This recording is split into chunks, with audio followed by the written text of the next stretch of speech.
Uno alla volta.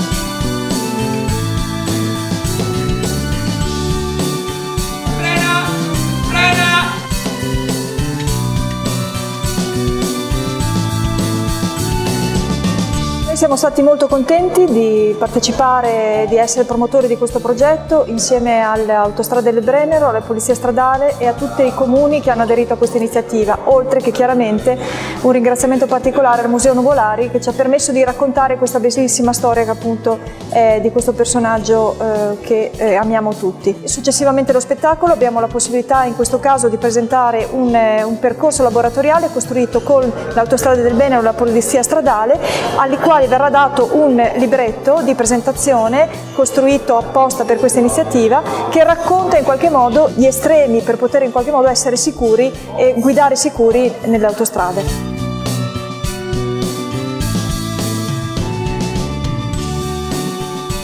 Oggi nella prima giornata di questo progetto di educazione stradale, l'ABC, l'Autostrada del Brennero in città, c'è stata la presenza del pullman azzurro della Polizia Stradale. Questo pullman azzurro in realtà è il nostro fiore all'occhiello per le nostre campagne sulla sicurezza stradale. Si tratta di una vera e propria aula didattica mobile dove del nostro personale con la proiezione di video e filmati interattivi coinvolge i ragazzi sui temi della sicurezza stradale e sui temi che a loro più interessano particolarmente, ovvero come ci si comporta alla guida di un ciclomotore, l'utilizzo corretto del velocipede e quindi della bici e anche l'utilizzo corretto appunto del pedone, come si cammina a piedi sulla strada.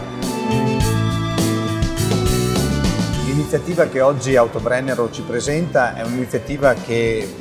incontra il mondo della scuola, ma soprattutto i giovani che prossimamente saranno chiamati ad entrare sulle strade attraverso l'utilizzo di motocicli e un domani anche con le autovetture. È un momento particolarmente importante perché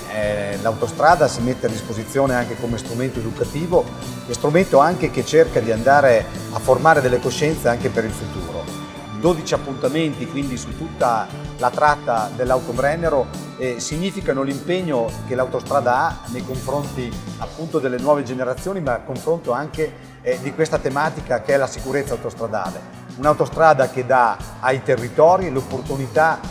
di essere sempre al loro fianco anche per argomenti molto differenziati, come può essere quella della sicurezza. E la modalità attraverso il mondo della scuola insieme alla Polizia di Stato e alle istituzioni anche locali ci dà la possibilità di poter promuovere anche per il futuro e quindi ci auguriamo che possano nascere da questa esperienza ulteriori opportunità di sviluppo e di realizzazione.